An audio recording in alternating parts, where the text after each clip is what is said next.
Assalamualaikum warahmatullahi wabarakatuh. Ila ridho ilahi ta'ala bibarakati suratil fatihah. A'udzubillahi minasyaitonir rajim. Bismillahirrahmanirrahim. Alhamdulillahi rabbil alamin. Arrahmanir rahim. Maliki yaumiddin. Iyyaka na'budu wa iyyaka nasta'in. Ihdinas siratal mustaqim. Siratal ladzina an'amta 'alaihim ghairil maghdubi 'alaihim waladdallin. Bismillah, alhamdulillah, la haula wala quwwata illa billah. Asyhadu an la ilaha illallah wahdahu la syarikalah wa asyhadu anna sayyidina Muhammadan abduhu wa rasuluhu la nabiyya ba'dah. Allahumma ya muqallibal qulub tsabbit qulubana ala dinik. Allahumma iftah qulubana ka futuhil arifin wan nawwir qulubana bi hidayatil yaqin. Alhamdulillah para ibu, para bapak, nah kita teruskan malih nggih. Istiqomah, mudah-mudahan kita termasuk ya sudah 2 tahun lebih ini diberi anugerah orang yang bisa istiqomah. Nah, karena Rasulullah Gusti Allah menjamin walawis taqomu ma'an ghadaqo. Jadi kalau kamu mau istiqomah, insya Allah hatimu tenang. Jadi ma'an ghadaqo itu diberikan sebagaikan orang yang ditetesi hatinya dengan air salju. Nah, makanya di Jombang ada perusahaan punyanya salah satu pondok namanya Ma'an Ghadaqo, Mako. Nah, air mineral dengan nama Mako, Ma'an Ghadaqo, air yang menyejukkan. Bagaikan minggu yang lalu insya Allah kita sudah sampai masih ya ini matur nuwun Bunda, masih menjelaskan masalah yang berhubungan dengan peristiwa perang Uhud dan perang Badar. Nah, perang Badar menang memang, dan kita diberi jaminan apapun yang menjadi tantangan, ujian, godaan bagi umat Islam dan bagi pribadi-pribadi orang yang beriman, kalau kita punya kekokohan iman, in kuntum mu'minin, insya Allah kita ini menang. Waktu itu awalnya kan wala tahinu wala tahzanu wa antum a'launa in kuntum mu'minin. Wala tahinu wala tahzanu, ojo sampai merasa rendah diri. Tahinu itu lemah ya, karena pasukan kita sedikit. Bayangkan 300 perang Badar itu 312 musuh, si 1 lawan 3. Tapi dibantu. Perang Uhud juga begitu kan, walaupun kalah sedih memang. Wala tahzanu, dan kamu jangan merasa sedih ya. Sebab sedih dan hina itu merasa rendah diri, merasa itu penyakitnya orang yang frustasi atau penyakitnya orang yang pesimistik ya, itu. Makanya dihibur, wa antum a'launa, kamu ini semua wahai orang-orang yang beriman adalah kelompok manusia-manusia unggul. A'launa itu bisa diartikan unggul karena bisa mengalahkan musuh kan itu. Yang paling berat itu musuh dalam hati kita masing-masing. Kita ini manusia unggul. Kalian itu orang-orang yang unggul. Orang yang beriman itulah orang-orang seperti apa dalam hadis itu kan. In kuntum mu'minin, tapi ada syarat. Yen to ono sira kabeh iku dados tiang-tiang kang beriman. Moko dalam rangka kita mengokohkan iman, makanya penting untuk menambah ilmu, menambah wawasan, menambah. Nah itu. Kita teruskan malih nggih. A'udzubillahi minasyaitonirrajim. Bismillahirrahmanirrahim. Iyam saskum qarhun. Iyam saskum. Yento lamun mikenani.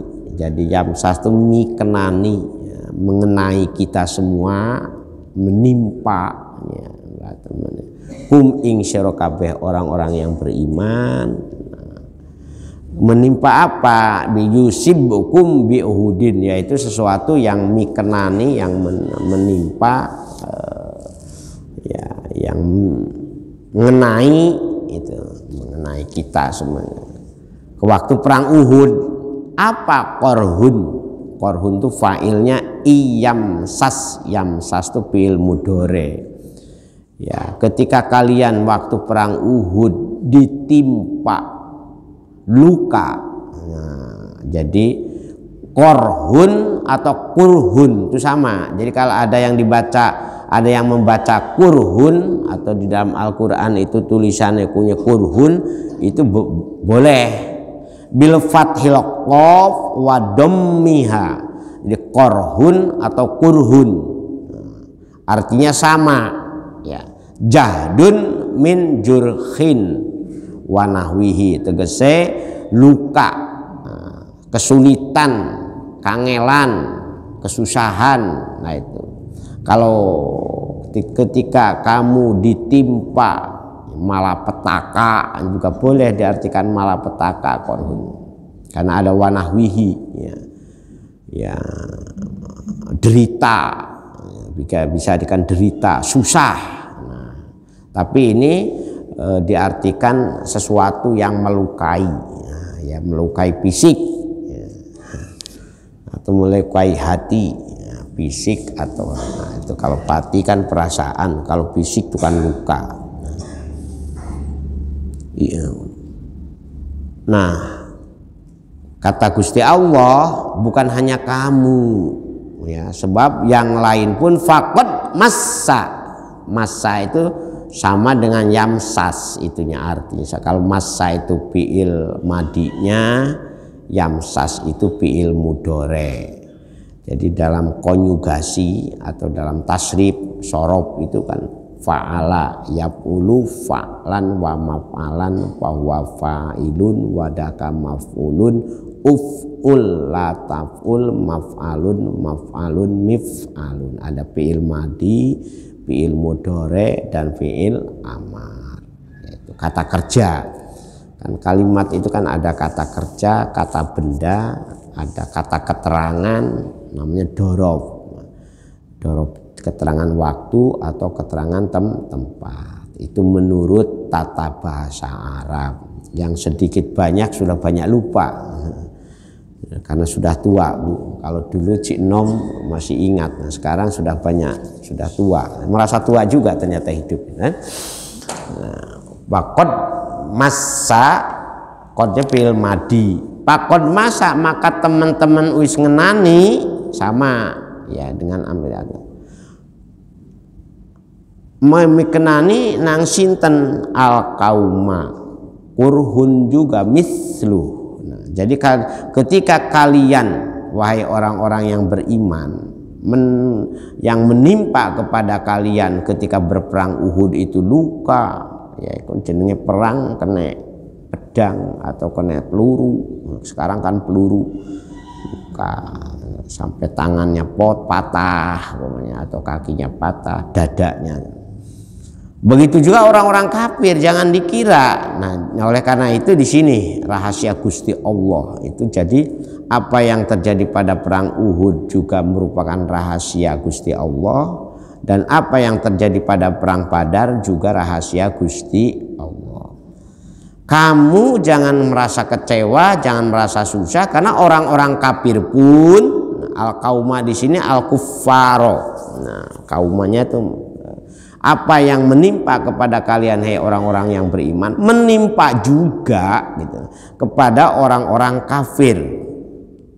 Ya kurhun misluh ya, luka yang sama. Kapan itu terjadi? Bi Badrin narikani perang Badar.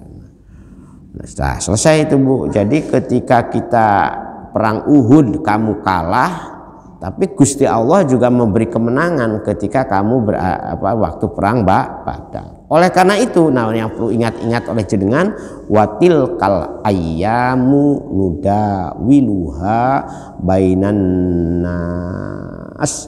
Oleh karena itu kita harus sadar dunia itu berputar. Kapan saatnya kita menang dan kapan saatnya kita kalah, itu sudah selalu.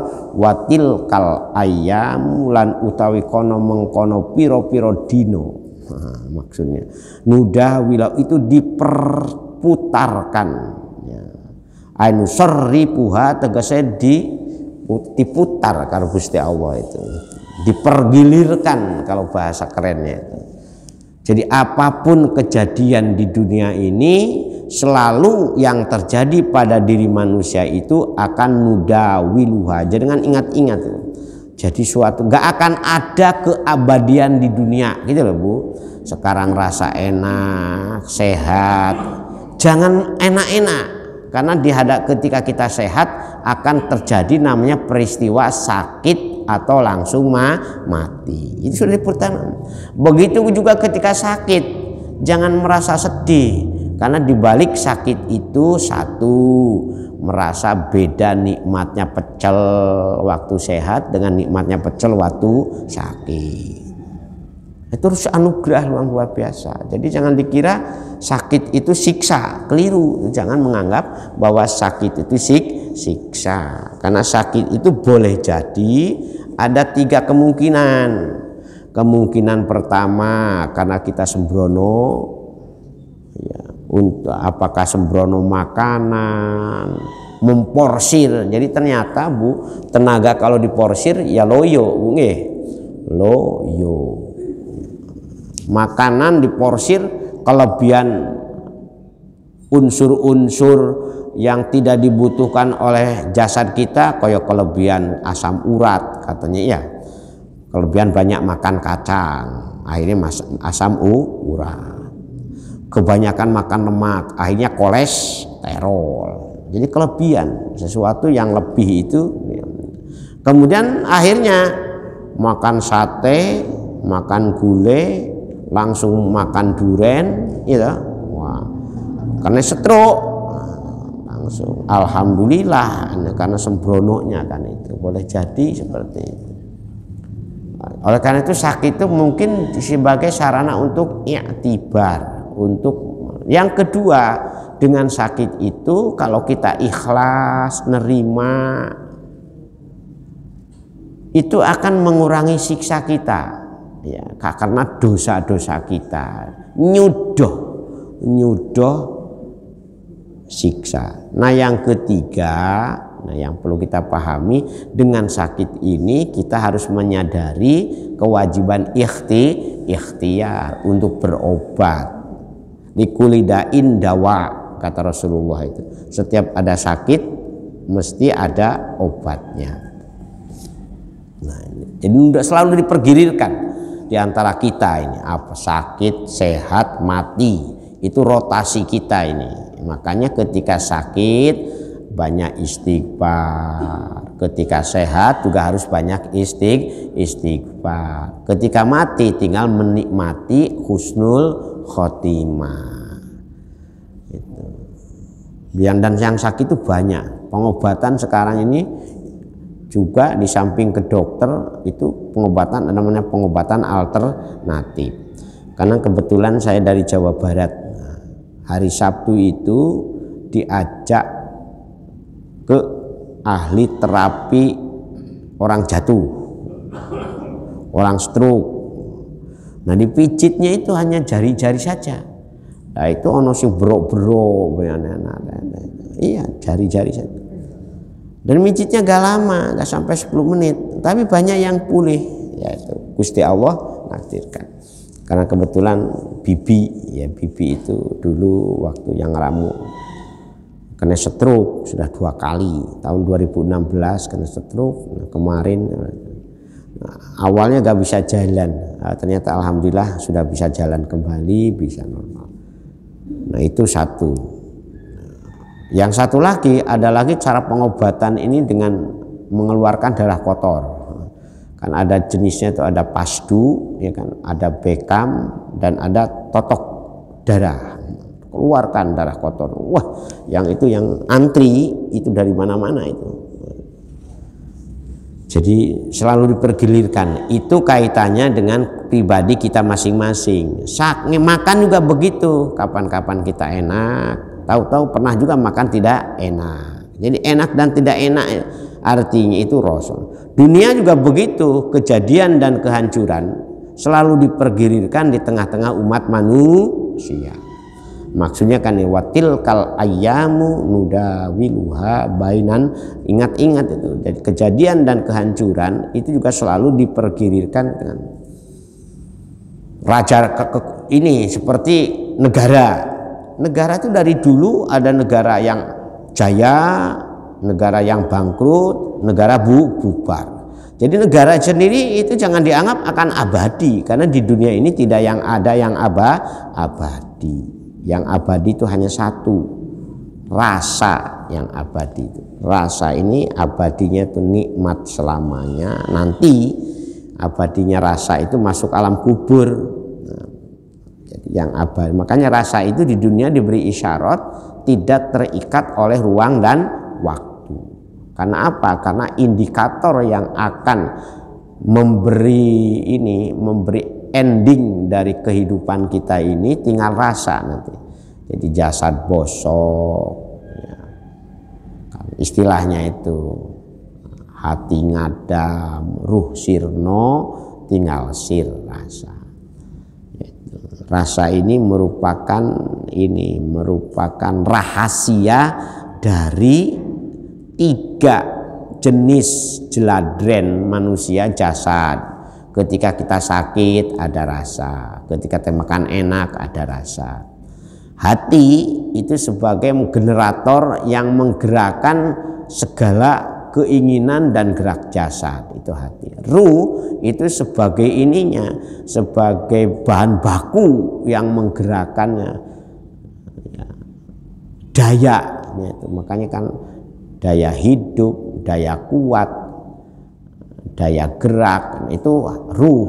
Kalau kita gak punya ruh, jasad itu ngelemprak, ya, gak ada artinya apa-apa. Nah, ruh ini merupakan channel, ya, merupakan chip Tuhan yang ada dalam diri manusia. Makanya panjenengan selama punya ruh jangan polah-polah, karena jenengan itu nyambung dengan Gusti Allah. Frekuensi nyambungnya ini sangat tergantung dengan amal usaha kita. Nah, kalau amalnya baik, frekuensi nyambung kebaikan dengan Gusti Allah mesti baik. Tapi kalau ininya, makanya olah jasad, olah hati, ya, itu supaya ruh ini tetap suci, suci. Kenapa ruh ini menjadi terbelenggu? Ya karena jasad dan hati kita kelakuannya ragena. Nah, itu selalu pergilirkan. Makanya kan al imanu yazidu wa yanqusu, iman selalu. Nudawi, ingat-ingat ya, dari watil kal ayyamu nudawiluha bainan nas. Diingat-ingat dari kejadian kehancuran. Apa yang terjadi di dunia ini selalu dipertukarkan oleh Gusti Allah. Nusarrifu, diputar. Makanya ketika jenis, masa ada enggak orang yang kaya raya, wah mesti enak terus? Belum tentu. Melarat, susah terus, ya belum tentu. Karena ya itu selalu diputarkan di antara kita. Panjenengan dengan suami dengan istri mesra terus, belum tentu. Ingat ada kemesraan. Nah, kemesraan ini juga ada, walaupun nyanyiannya jangan mudah berlalu. Nah itu, tapi tetap mesti ada, Bu. Gak mungkin tidak ada itu, karena memang nudawiluha. Kapan-kapan dengan suaminya, koyo perangko. nempel terus, tahu-tahu gara-gara tersungging sedikit langsung cemburu. Jangan-jangan sampean itu di luar. Wah, kan akhirnya makanya perlu ada ininya, ada penetralisirnya. Ada penetralisirnya. Nah, ngaji, mendengarkan petatah, petutuh, petitih itu bagian dari penetralisir. Sama dengan jenengan banyak kolesterol, ada obat penetralisi jangan, koyo asam urat ada obatnya itu, habis makan minum atau sebelum makan, atau orang yang sudah kena diabetes bawa insulin kemana-mana, suntik insulin. Nah, kan ada toh sekarang, ada, pernah saya tahu salah satu jadi bawa insulin kemana-mana, itu mau makan stok suntik dulu, ada sampai kados ngoten untuk penetralisirnya. Kan memang di dunia ini nggak ada yang abadi ya, rumah baik tahu-tahu ambruk, ya kan nggak akan baik selamanya. Rumah ini kalau nggak ditempati 1 minggu nggak usketo, nggak disaponi, lampunya nggak tahu nyala, jadi serem akhirnya. Jadi yang katanya baiti janati menjadi guha hantu kan. Jadi oleh karena itu di dunia ini nggak ada yang abadi. Nuda wiluha, ingat nuda wiluha, diperkirikan, diputar. Aku saiki susah, alhamdulillah. Makanya ini semuanya harus dijadikan media untuk mepet nang Gusti Allah, mepet. Waktu seneng ya juga mepet nang Gusti Allah, kata syukure. Waktu susah juga mepet nang Gusti Allah, akeh prihatine. Jadi prihatin itu bukan sengsara, tapi mepet nang Gusti Allah. Bainana yaum, jadi ini ditafsiri yauman li firqatin wa yauman li ukhra, lihat ta'idu. Jadi tafsirannya untuk apa? Gusti Allah mempergilirkan kepada manusia itu, satu ketika kita itu menang, satu ketika ini kita kalah, satu ketika kita ini sehat, satu ketika ini sakit ya. Satu ketika kita ini rodong Rasulullah, satu ketika ini penuh dengan syukur, penuh dengan bunga-bunga, satu ketika penuh dengan duka-duka. Makanya dihadapkan oleh Gusti Allah itu semuanya harus la haula wala quwata illa billahil aliyil adim. Illa billahnya ini harus betul-betul tumancep. Tapi angel angel, nggak gampang ya. Yes, mudah-mudahan kita semua ditolong oleh Gusti Allah.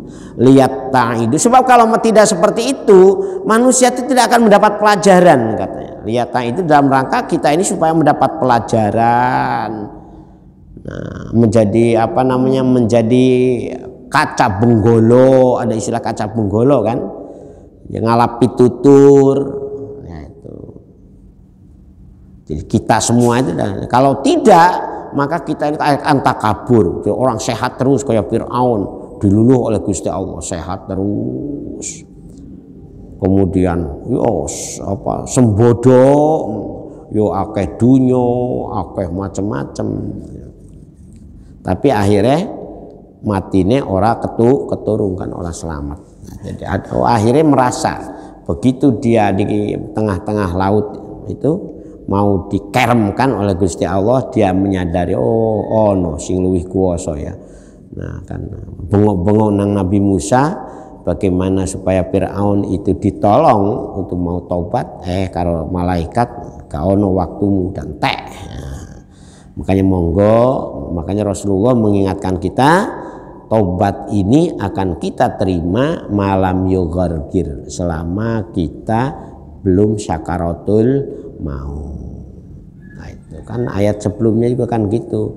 Gusti Allah itu sekalipun kamu umpamanya pernah melakukan maksiat besar, Tapi kalau kamu masih diberi ambean, berarti ada kesempatan berbuat tobat.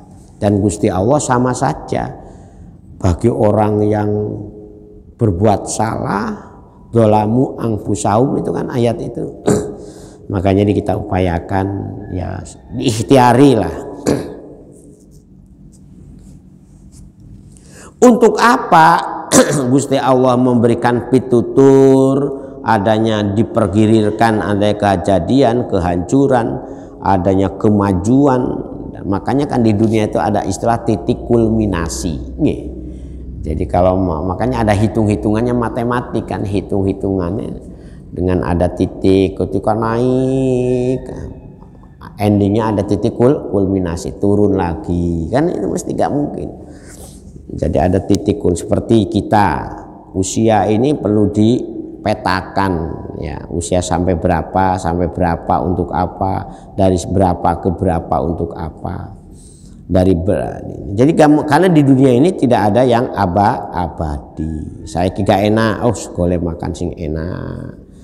Yang tidak bisa dibaleni itu hanya satu, mati. Nah, kalau sedang getun masuk kubur, bengok-bengok model apapun, seperti nanti di surat Al-Munafikun, di surat apalagi masalah kakumpis sakor itu, kemudian di surat yang pernah Ali Imran juga kan.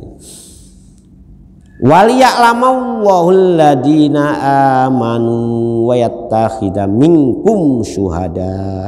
Nah, jadi tujuannya Gusti Allah itu waliya'lama lan drapon yento pirso,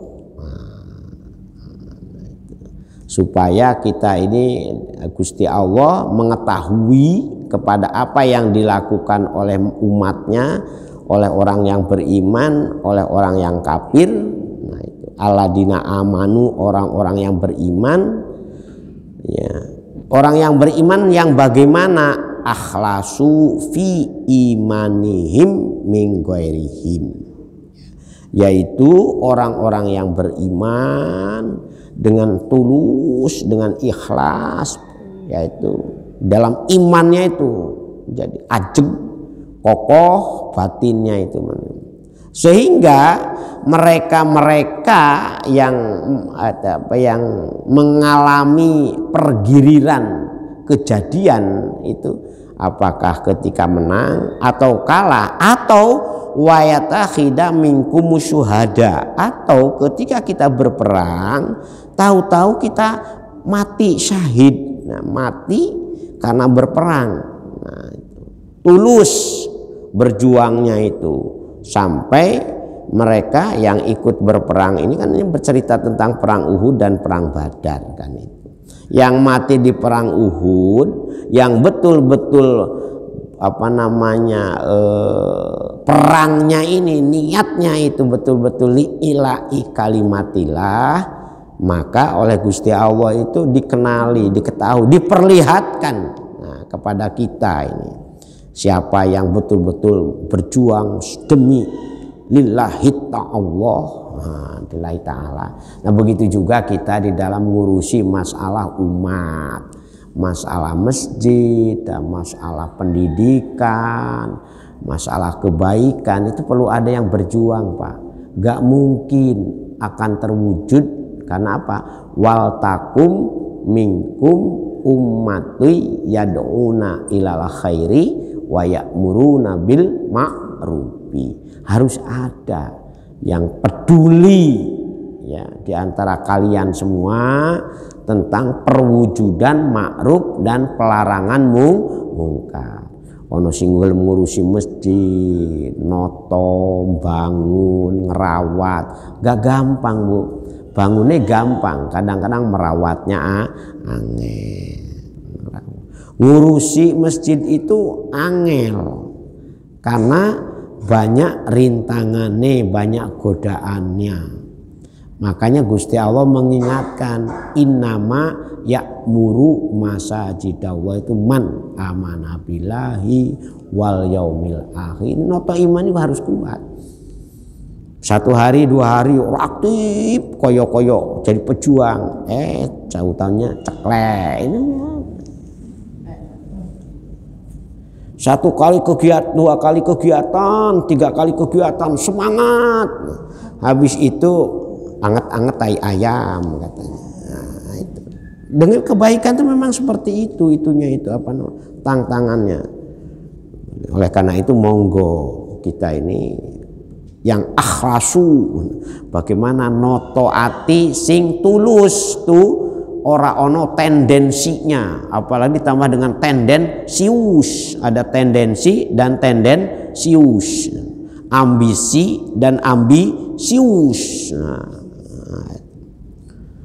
Gak gampang noto istiqomah itu, ternyata gak gampang. Nah, Gusti Allah dengan ayat ini ya, iyam saskum korhun fakot masa korhun, itu juga mendidik kita menang kalah. Artinya dalam perjuangan itu ada sakit, ada menderita, bahkan habis-habisan, bisa ente-entean seperti Sayyidah Khadijah itu, dari seorang konglomerat sampai hartanya habis digunakan untuk, tetapi yaitu karena imannya kokoh, nggak ngeresul ya apa duwe bojo kan Muhammad wis sugih tahu jadi digunakan. Nah itu mestinya begitu duwe bojo kekandaannya bertambah ini enggak. Coba ada enggak ibu-ibu yang seperti itu, duwe bojone kiai tahu-tahu enggak tambah sugih, tambah melarat. Ono kan akhirnya minta cerai. Gak betah, masa dipangani ceramah terus.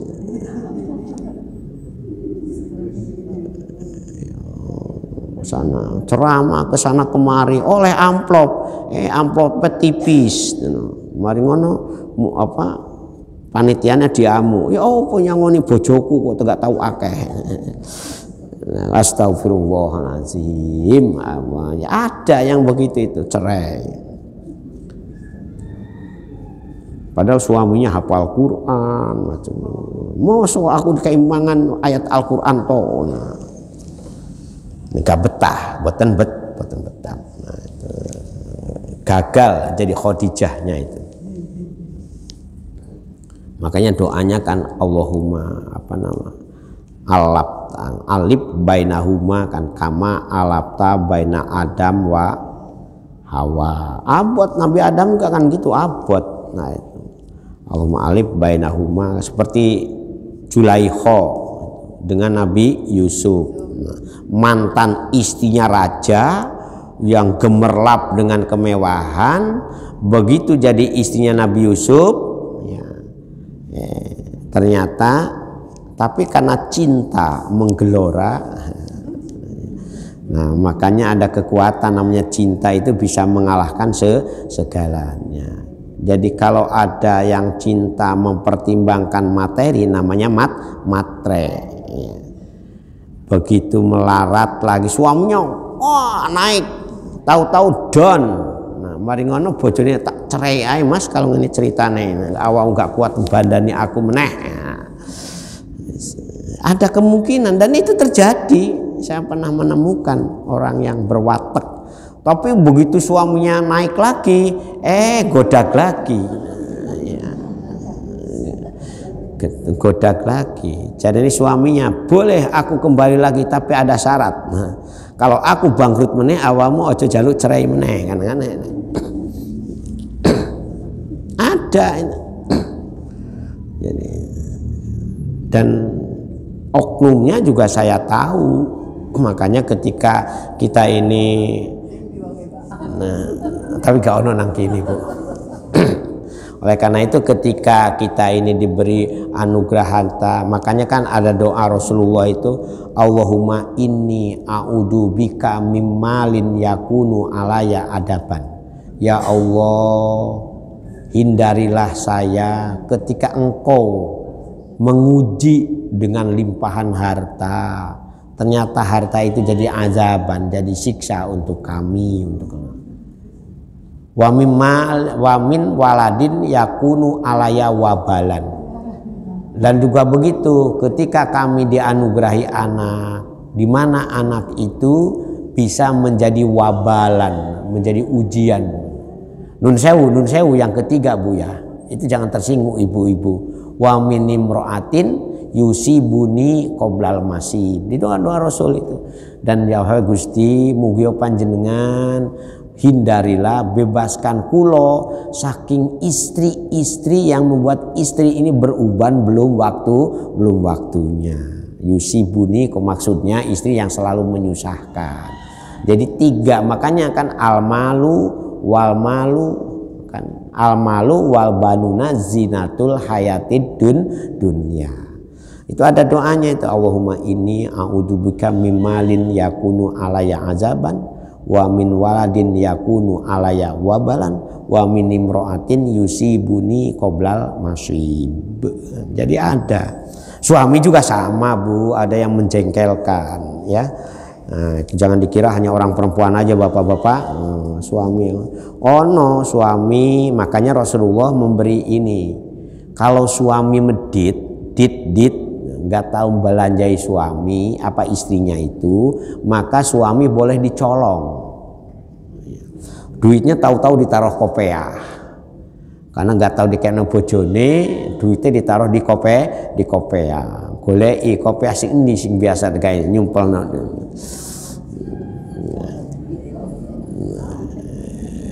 Ternyata ketahuan, oh bapak itu ternyata duitnya akeh, disingit nang sabu ijo yang ono seletingnya itu, yang biasa dipakai kalau ke Mekah sekarang ya, atau sabuknya jeragan sapi itu loh Bu.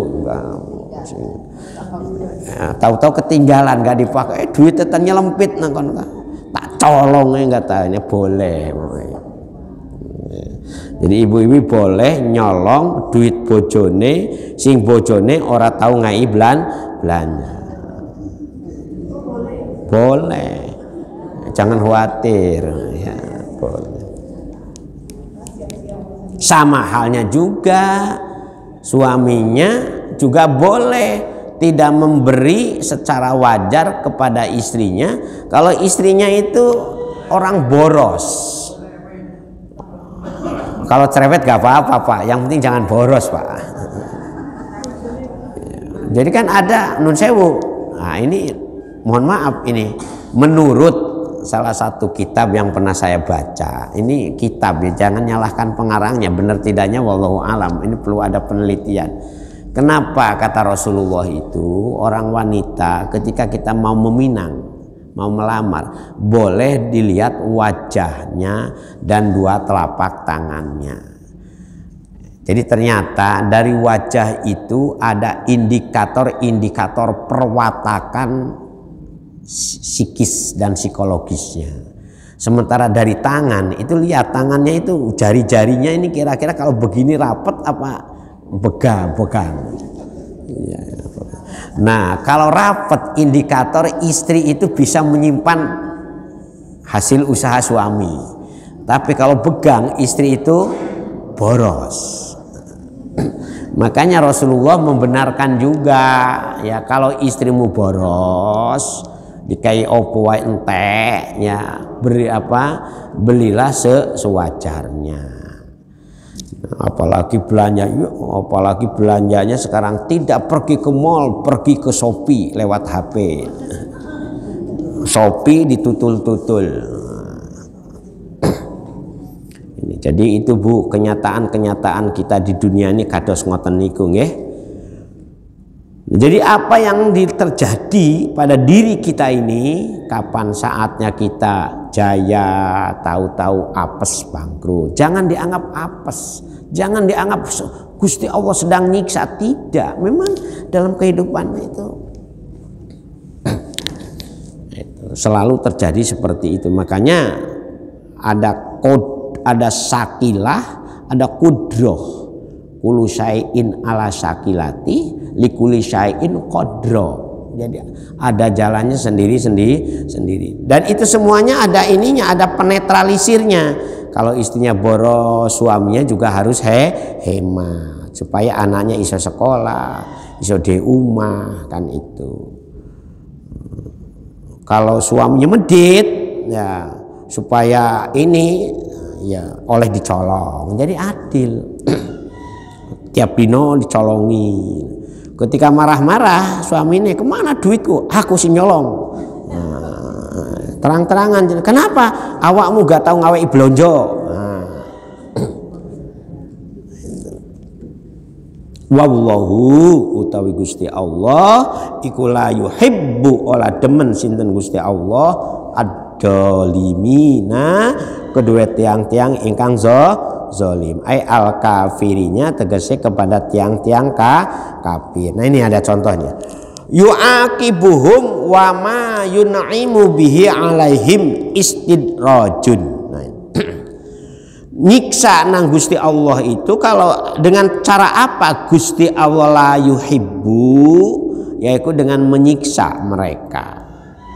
Tetapi boleh jadi ketika di dunia yun'imu bihi alaihim,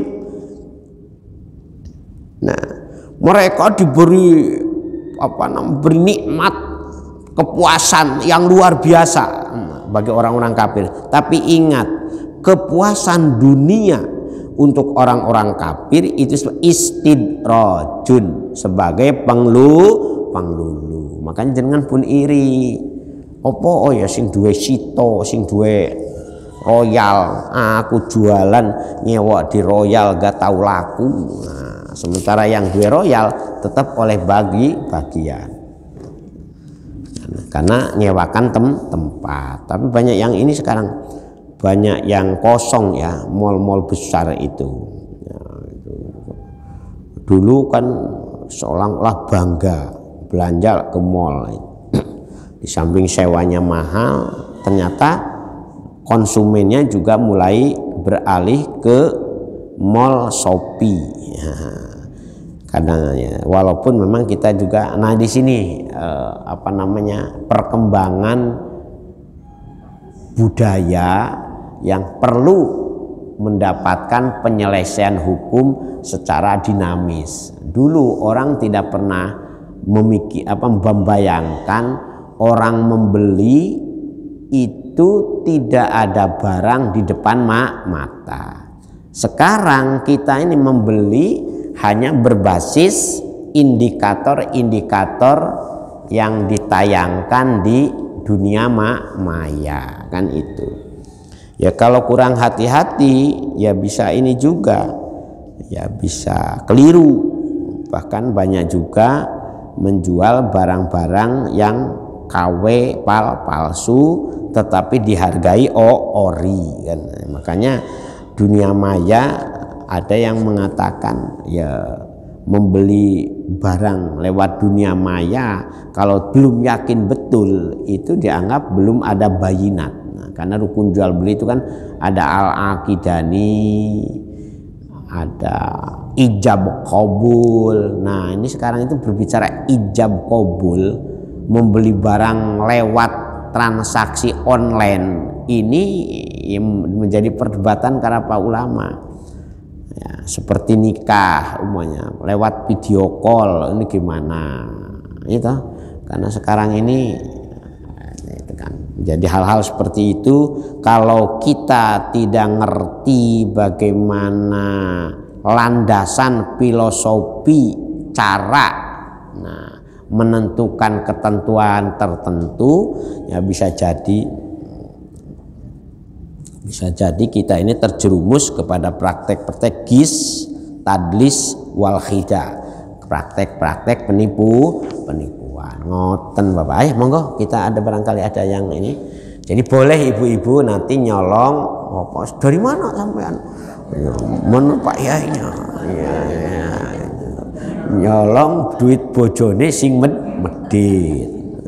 Tahu habis ini bapak-bapak ngurangi belanjane ibu ya jangan sakit hati ya, mungkin ibu kategori ibu boros. Makanya dalam Islam itu ada namanya awaridus syakhsiyah.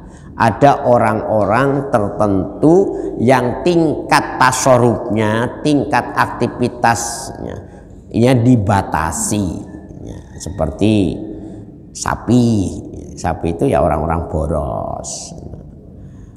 Jawalul akal, orang yang hilang akalnya.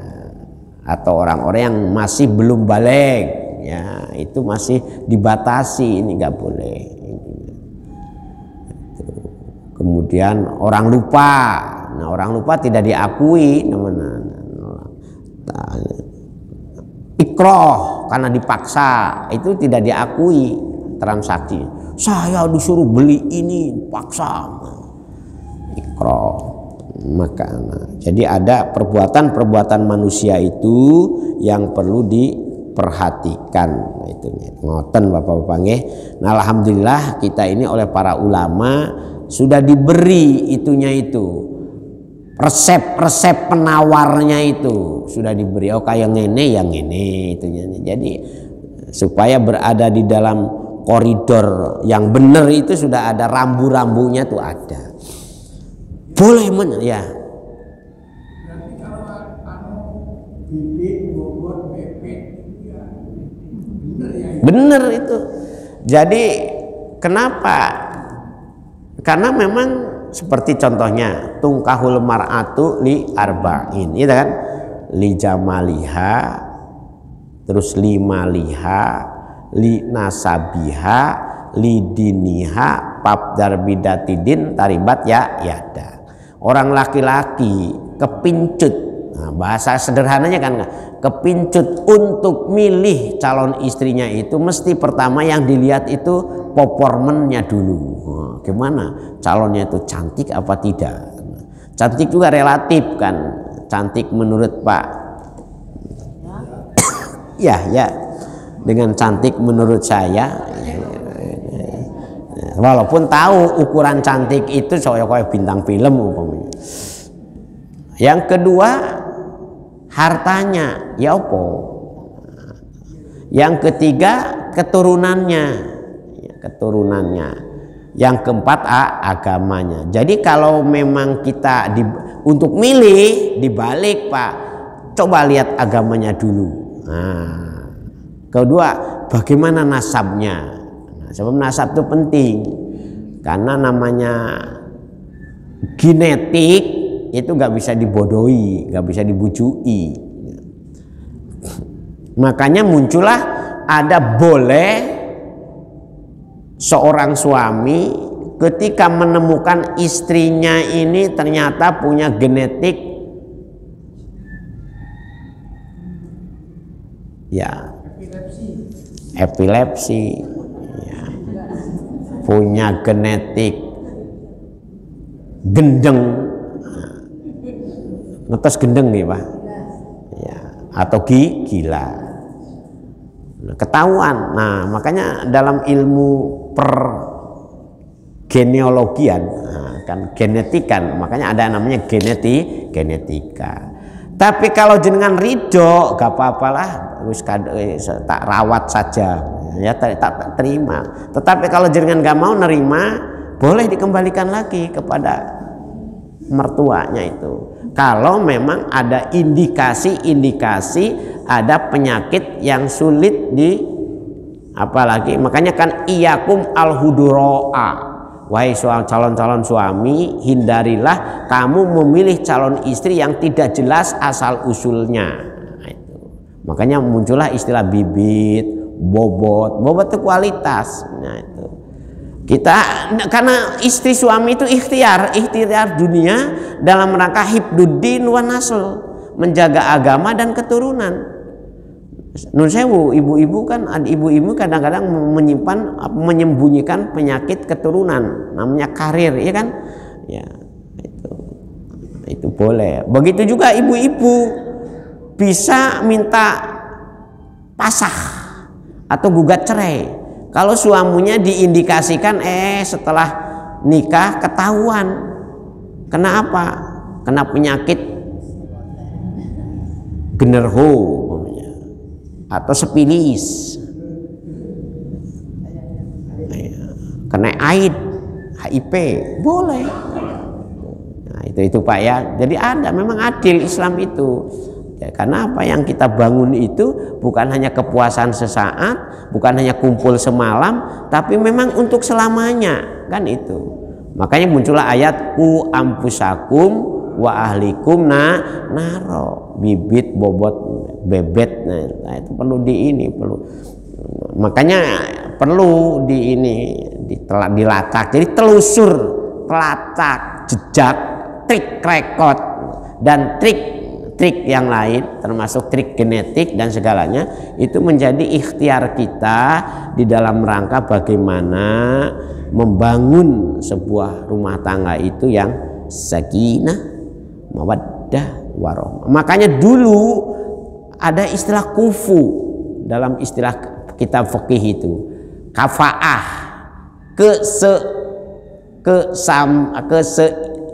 kebersandingan.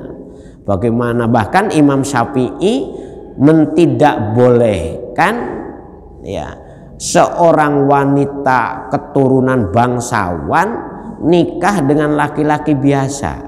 Dianggap ini tidak kafaah, tidak kufu, tidak layak, tidak seimbang. Karena pengalaman salah seorang istri dari sahabat Rasul, Zainab, ya kan, yang dinikah oleh salah seorang budak yang dimerdekakan oleh Rasulullah, Zaid. Nah itu, tahu-tahu ketika dalam rumah tangganya ini mengalami guncangan, selalu mengalami guncangan. Akhirnya Zaid itu usulkan ke Rasulullah, Rasul kulon boten kiat, yaitu apa punya istri bangsawan, wong tuku make upnya saja itu gak kuat, belum lagi tuh apa, nah itu boleh ternyata kan oleh Rasulullah. Kalau ngono Zaid gak apa-apa lah awamu bisa, tapi karena Rasulullah memberi pertimbangan seperti itu, kalau Gusti Allah ya di ini Rasulullah juga ngene ai saiki ojo mentelantarkan janda rabio. Nah, kan itu nanti kita akan ketemu ayat itu Pak. Jadi memang ada istilah kufu. Nah itu keseimbangan dari nasab, bahkan ya itu. Jadi Imam Syafi'i, tapi imam yang lain yang paling moderat itu Imam Malik. Imam Malik itu tidak ada larangan bagi laki-laki maupun perempuan nikah sama-sama merdekanya. Yang penting agamanya sama, keyakinannya sama, ya. Kemudian punya, yaitu kecuali yang tadi awaridu syahsiyah, orang-orang tertentu yang memang tidak perlu dihindari. Namanya ada kufu. Nah, sekarang tidak pernah dengar lagi istilah kufu ya. Jadi dalam kitab fikih itu ada yang namanya kufu. Jangan khawatir, kita ini sudah dibekali oleh para ulama dulu itu dengan berbagai kriteria, berbagai ukuran, berbagai standar, berbagai norma. Itu gak ada. Kufu itu ada 5 indikatornya itu. Ya nanti kapan-kapan lah kalau sudah fankihu ma taubalakum, nah sedikit, atau dalam surat An-Nisa itu yang berhubungan dengan perkawinan. Nah, kita ada istilah kufu, kafaah. Nah, ada kesandingan atau kesamaan. Ngoten Pak Yahya nggih. Al-Fatihah. A'udzubillahi minasyaitonirrajim. Bismillahirrahmanirrahim. Rabbil alamin arrahmanir rahim maliki yaumiddin. Iyyaka na'budu wa iyyaka nasta'in. Alhamdulillahirabbil alamin hamdan na'imin hamdan syakirin hamdan wa'afin ni'ama wa kafi mazidah ya rabbana lakal hamd kama yanbaghi li jalali wajhika wa azimi Muhammad sholatan tunjina biha jamil ahwal wal afat wa taqnina biha jamil hajat wa tutahhiruna biha min jami'is sayyi'at wa min jamil khairat bil ya muqallibal qulub sabbit qulubana ala dinik Allahumma ftah qulubana ka futuhil arifin wan nawwir qulubana ahlana wa auladana wa talamidana min ahlil ilmi wa ahlil khair wa la taj'al wa iyyahum rabbana min azwajina wa dzurriyyatina qurrata a'yun waj'alna lil taqina rabbana zalamna anfusana wa illam taghfir lana wa tarhamna lanakunanna minal khasirin rabbana atina fid dunya hasanah wa fil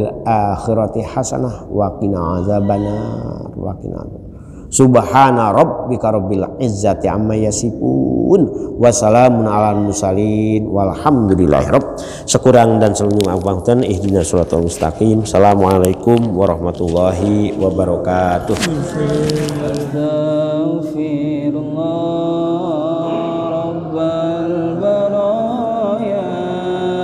Astaghfirullah Rabbi